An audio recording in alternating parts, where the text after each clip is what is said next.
Hello, I'm so glad that you could join with me today. We'll pull some cards for the collective. If you're looking for some specific guidance, as all of these messages may not resonate with everyone, please feel free to reach out. I'm more than happy to provide some guidance for you. My guidance is infused with Reiki healing energy, other tonal energies, using all the modalities that I've been trained in, as well as life coaching advice. I don't like to issue advice to individuals from the cards without coming from a realistic perspective, something that's actually usable, something that you can take into your life with you and improve upon it. I believe that's what the cards are here for. The cards are here to help you uncover the layers of self, to journey deeper into your healing, to discover who you truly are, who you're meant to be, what your highest potential is, what your purpose is, what gives you joy. So when we embark upon these journeys with these cards and we hear the messages from spirit, they're delivered from a place of wanting you to actually utilize them to step forward into your power. And I hope that resonates with you, regardless of whether each individual message does. We're getting some more wonderful messages about propelling forward. Now we've got this Two of Swords that suggests that there has been some blockages that you've experienced in the past, and maybe even recently have come again into a situation where you feel as though there's some limiting situation. But really, Spirit wants to share with you that this is just purely the past conditioning that you've experienced. You come from a place of lack. You come from a place of need. You come from a place of feeling abandoned. And so these situations form mindset that you carry with you until you uncover the depths of where that comes from and are able to address it and heal from it in such a way that when it pops up in your mind, when these concepts occur to you, when you start having those limiting beliefs, that you are able to stop them in their tracks, flip them around, figure out what needs to be addressed, and then head forward with a more determined, purposeful energy. You have a tremendous amount of ambition, and you always have. You've had this desire to prove yourself for a very long time. Ever since you were a child, there were moments where you felt inadequate, where you felt that you weren't living up to the expectations that others had set forth, and you weren't even sure where these expectations came from.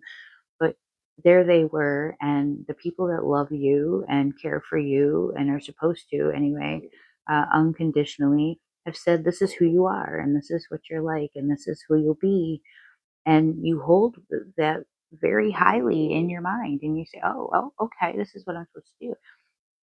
This is how I make my parents proud. This is how I make my grandmother and grandfather proud. This is how I make my aunt and uncles proud."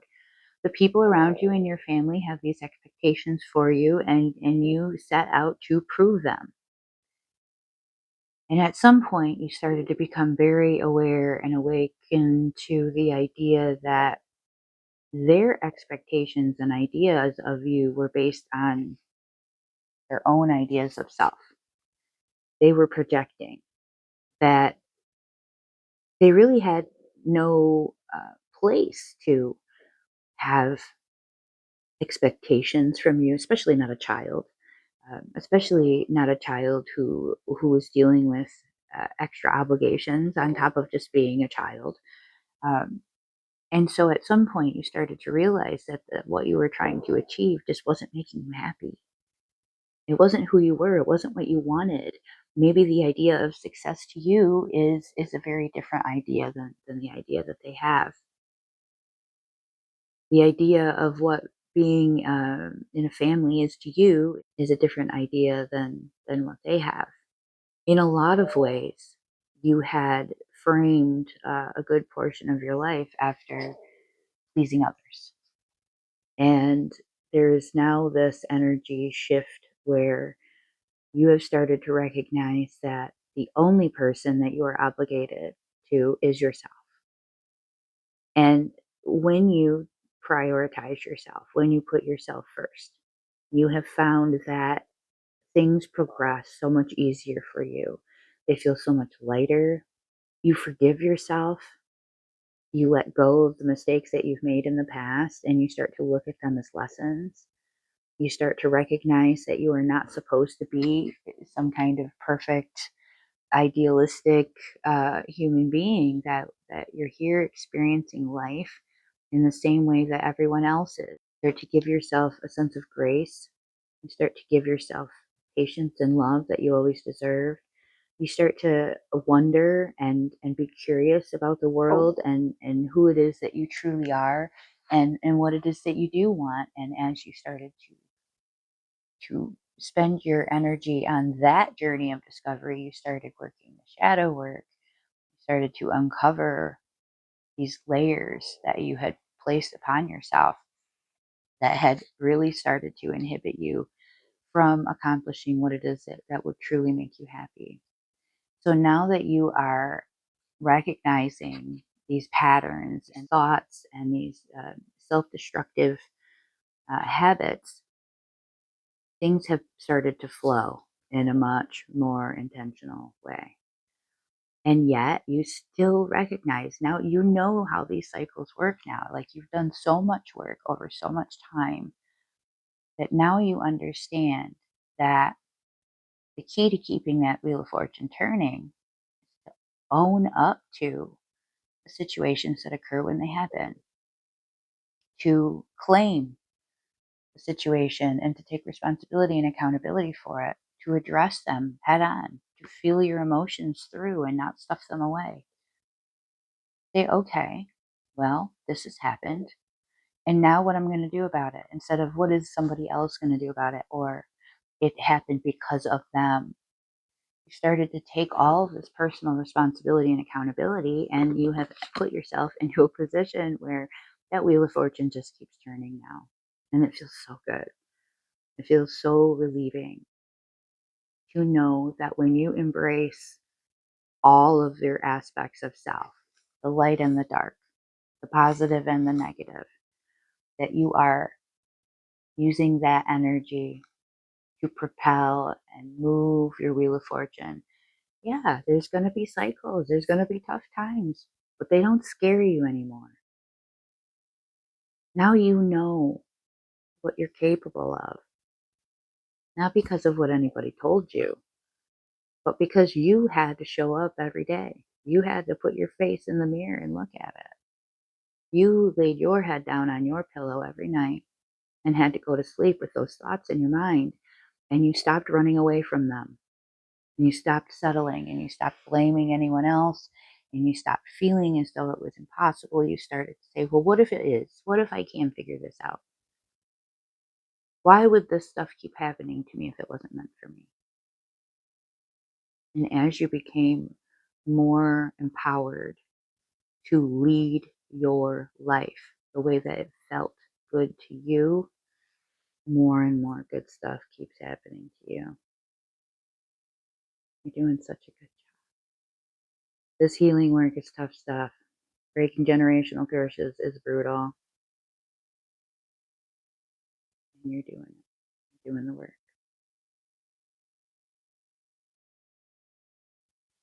All of my readings are meant for the collective, and while some of them may resonate, some of them may not. However, all of the messages are infused with Reiki healing energy and life coaching advice so that you can take these messages and actually use them in your own healing and shadow work journey, regardless of what place you are. Thank you so much for joining me. This is our part 2. We have adventures awaiting, and there's a little bit of fear, just a little bit, but also you've recognized what fear is. Fear is opportunity. Fear is unhealed parts of yourself that you are addressing. The anxiety that comes with fear can also be your power. You can also take that energy forward and become a stronger version of yourself. Now, the adventures that await us are not here to scare us. They're here to implore us to love deeper. They're here to push us farther into our healing so that we can experience even greater joy. There is a period of difficulty and loneliness that comes from the healing journey where we find that spirit has removed a lot of individuals from our life. And many of the times that that occurs, these are not the people that we necessarily expected. They can be people that we trusted, people that we confided in, people that picked us up even when we were down. But that's kind of where it comes in with the frequency of our healing. When we're at the certain stage of healing, we are drawing in certain individuals and experiences that match that frequency. And this is so that we can recognize ourselves, that we mirror and are able to recognize ourselves. But as we acknowledge these areas that need to be healed, as we address the situations that come up, and if we take responsibility and accountability for them, we start to feel as though the frequency of those situations and people don't quite fit anymore. We start to grow. Now, sometimes the people that are experiencing this with us grow too. So sometimes we do have people that grow through several stages of our lives, and we're able to go along with them, and we're able to hand in hand take on these challenges and these different phases in life together and be so proud of each other for how much you've come through. Not to say that every time you elevate, you lose everyone in your life, because there are people in your life that are elevating right along with you. But there are times that people are drawn to us and are attracted to us that come to a point where they just no longer resonate with us. And this leads to a lot of loneliness, doubt, questioning the cycle. It's easier to jump back into that old timeline, that old version of you, and hop back into your friendship. And yeah, we had some good times. There were some bad times, but we had some good times too. It's just so much easier to jump back into that world than it is to embrace this new self. Because the new self is really responsible and mature and takes accountability and looks at the situation and doesn't like dissolve into a puddle of emotions that cannot be contained without the use of drugs and alcohol and all of these things. It's the new you faces things head on. You embrace that fear and you look at it as an opportunity to learn to love yourself better. What am I afraid of? Why is this scary to me? And as you do that and you're emitting all of this love and you're elevating to this level, the fears start to melt away. When we're left in that place of loneliness, of darkness, after the wound has been cleaned, scraped clean, and you're sitting there in the dark and you're waiting for the next phase, there is the potential for us to fall back into our old patterns.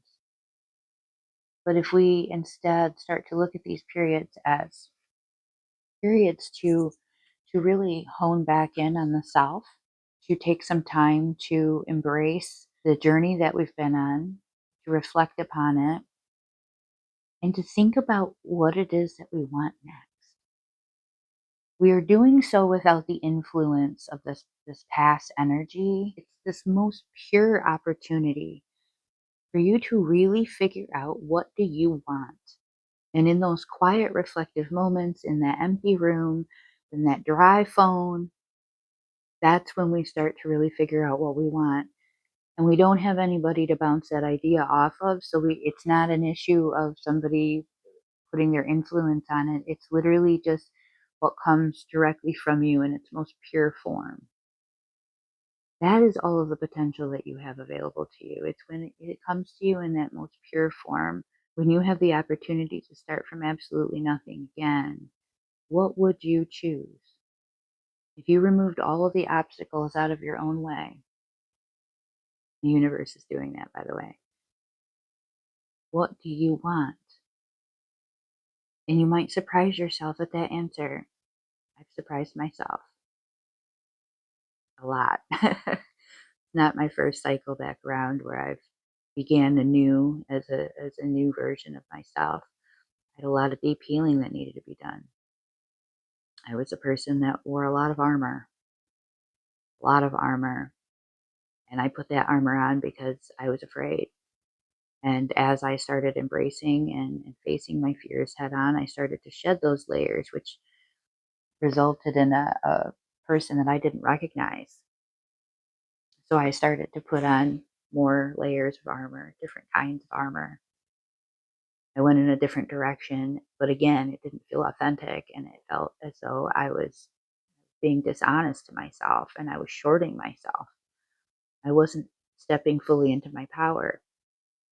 And as soon as I realized that and started to take responsibility for what had become of my life again, went through a serious period of depression, loneliness.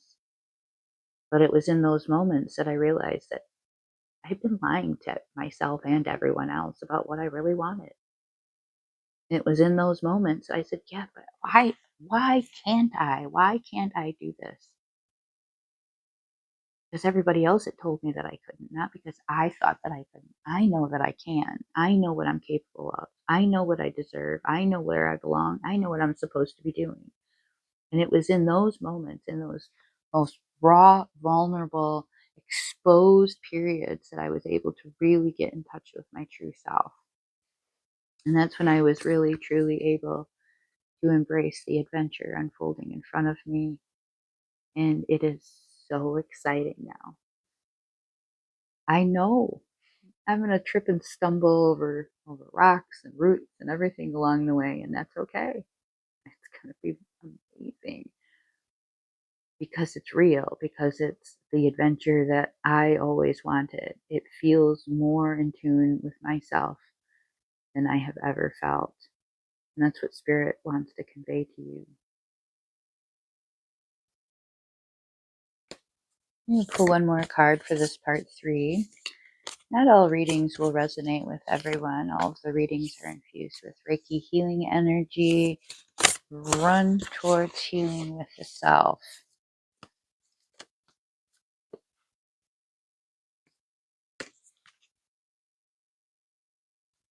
We have this is talking about some twin flame work.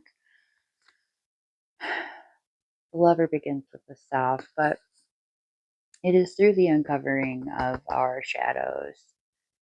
And it is through working through the unseen forces that we start to reveal that there was always a plan, that people that you had fallen in love with or fallen for were a reflection of those darker sides of self. And we started to work through our shadow working, and we started to work through these periods of unhappiness and the ways that we needed to address them. We went into therapy, we started focusing on our health, we focused on our career, education. We got back to the self, and as we worked through that, we started to recognize that that relationship uncovered a wound that hadn't been healed, and that we accepted that situation because of the work that had to be done. And as you cycle through these situations that feel challenging, that feel strenuous, you start to realize that there is another layer of healing that needs to be addressed. There's another insecurity that I have that I didn't realize I had. This is a whole codependency situation. Wow, why do I feel like that? Oh, because I have abandonment wounds. Well, what are my abandonment wounds from? Oh, they're from this situation. And you start to address all of these different aspects of self. And rather than run from them, and rather than be afraid of them, and rather than say, "Oh, that's not me, that's not true," you faced them. You went into the darkness and you looked at the other side of self and you said, "Oh my gosh, you broken thing, come here." Picked up that little child off the floor that needed a hug and you gave that child a hug. Said, "All right, you're okay. We're going to get through this. We're going to figure this out." You embraced the shadow self. You looked at the other side of who you are, the imperfect side, the side that hurts other people with your actions and your words, the side that had abandoned other people because of your own wounds. And you started to realize that these were cycles that would continue until you yourself stopped them. Now, there were some unseen forces at play here. Your guardian's spirit has brought individuals into your life in ways that do not make sense. You have ended up in situations that seemed absolutely outlandish, completely ridiculous. How did this happen?